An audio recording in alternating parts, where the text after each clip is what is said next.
Hello guys, तो डायरा ने राम राम ने मारा बधा खेडूत मित्रों आजना अमारा नवा विडियो में स्वागत है। तो मित्रों, आज आपणे एरंडानी अंदर पाणी वाળી દીધું છે અને પાવડો લઈને ખેતરમાં આપણે પાણી વાળવા માટે આવી ગયા છીએ। તો આજે આપણે વાત કરવાની છે એરંડાની ખેતી વિશે। તો મિત્રો, તમે જોઈ શકો છો કે જે એરંડા તમને અત્યારે જોવા મળી રહ્યા છે, મારા ખુદના ખેતરની અંદર એરંડા છે અને આપણે એરંડાનું વાવેતર કરેલું છે। તો મિત્રો, તમે જુઓ કે જ્યારે વધારે ઠંડી પડતી હોય છે ત્યારે કેટલું પાણી અને કેટલા સમયે પાણી આપવાથી એરંડો સારો વિકાસ કરે છે અને માળોમાં પણ બહુ સારો આવતો હોય છે। અને એમાં પણ જે એરંડાની ખેતી પાહન કરવામાં આવી હોય છે એના કારણે ખેડૂતોને વધારે નુકસાન થતું હોય છે કે વધારે ફાયદો થતો હોય છે, એ પણ આપણે આજે વાત કરીશું। અને બીજું કે જે ખેડૂત મિત્રો કયા કયા ખાતરો વાપરે છે અને હું કયું ખાતર વાપરું છું એ વિશે પણ આજે વાત કરીશું। તો મારા વિડીયોની અંદર બન્યા રહેજો મિત્રો। तो તમે જોઈ શકો છો દોસ્તો, આજના વિડીયોની અંદર કે તમને જોવા મળતું હશે કે હું અત્યારે પાવડો લઈને ખેતરની અંદર ફરી રહ્યો છું અને પાણી પણ વાળી રહ્યો છું। તો મિત્રો, અત્યારે જે તમને અત્યારે જોવા મળી રહ્યું છે એ મારા ખુદના ખેતરની અંદર પાણી હું વાળું છું અને તમે જોઈ શકો છો કે મારા હાથમાં પાવડો પણ છે। તો મિત્રો, તમે જે એરંડાની ખેતી કરી રહ્યા છો એ કદાચ આહાડા એરંડા વાયા હશે, એરંડાનું વાવેતર પણ વહેલું કરેલું હશે। તો મિત્રો, તમે જુઓ કે જે મેં એરંડાનું વાવેતર કર્યું છે એ અત્યારે થોડું પાહન પણ કરેલું છે અને અત્યારે તમે જુઓ કે માળોમાં પણ બહુ વધારે એરંડો આવે છે।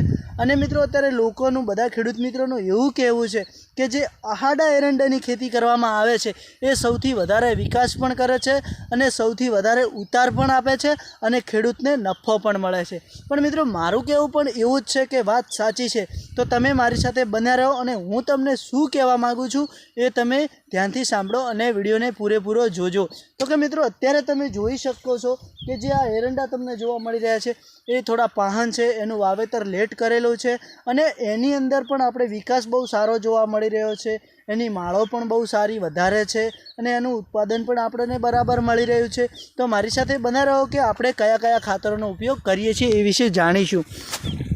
તો દોસ્તો, તમે જે જોઈ રહ્યા છો કે એરંડાનો વિકાસ પણ બહુ સારો છે। એરંડા આખા ખેતરની અંદર તમને જોવા મળતા હશે કે બહુ સારા છે, આપણે પાણી વાળ્યું છે। તો મિત્રો, આની અંદર આપણે કયા કયા ખાતરોનું યુઝ કરવાથી એરંડો સારો થાય છે, તમે જુઓ કે એની અંદર એકદમ લીલા હેમ જેવા એરંડા જોવા મળે છે, એની અંદર ક્યાં પગ મૂકવાની જગ્યા નથી અને જે આહાડા એરંડાની જે આપણે ખેતી કરતા હોય છીએ એની અંદર આપણે હુંહર દેખાતું હોય છે। અને બીજું કે એના હરેક પત્તા ને હરેક ડાળા ઓછા હોય છે અને પત્તા તો બધા ગરી જતા હોય છે મિત્રો। તો આની અંદર તમે જુઓ કે તમને ક્યાંય હુંહરું નીકળે એવું કોઈ પણ જગ્યાનું બારું જોવા મળે છે।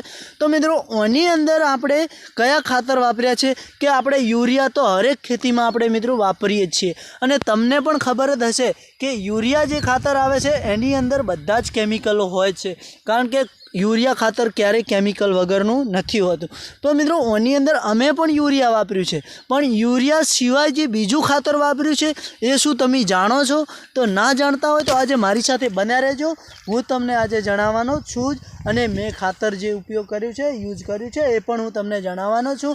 અને એ ખાતર કદાચ તમે પણ યુઝ કરશો તો તમને પણ સારું રિઝલ્ટ મળશે, સારો ફાયદો થશે અને બીજી વાર પણ તમે એવું કહેશો કે મારે આ જ ખાતર વાપરવું છે, તો મારી સાથે બન્યા રહો। જે કે મિત્રો, અત્યારે આપણે ઘણા બધા ફર્ટિલાઇઝરો ખાતરોનો ઉપયોગ કરતા હોય છીએ અને મારા એવા ખેડૂત મિત્રો જે છે એ મારા કહેવાથી સારા જે હું ખાતર આપું છું એ યુઝ પણ કરી રહ્યા છે। તો મિત્રો, કે આની અંદર પહેલાં તો તમારે જે કે ભૂવસ્ત્ર ખાતર વાપરવાની જરૂર છે, કારણ કે એ ડીઈપી કરતાં પણ વધારે ગુણકારી ખાતર છે અને ડીઈપીથી પણ વધારે ફાયદો થતો હોય છે। અને પછી આપણે કે તમારું શું કહેવું છે કે શું આની અંદર મેં ડીઈપી નાખ્યું હશે? તો હા મિત્રો, ડીઈપી નાખ્યું છે મેં, પણ ડીઈપીની સાથે સાથે ભૂવસ્ત્ર જે ખાતર આવે છે એની પણ 3 થેલી મેં મિક્સ કરીને મિની ટ્રેક્ટરથી પહેરી દીધું છે। એના કારણથી તમે જોઈ શકો છો એરંડો બહુ સારો છે અને એરંડો બહુ ફાયદામંદ પણ છે।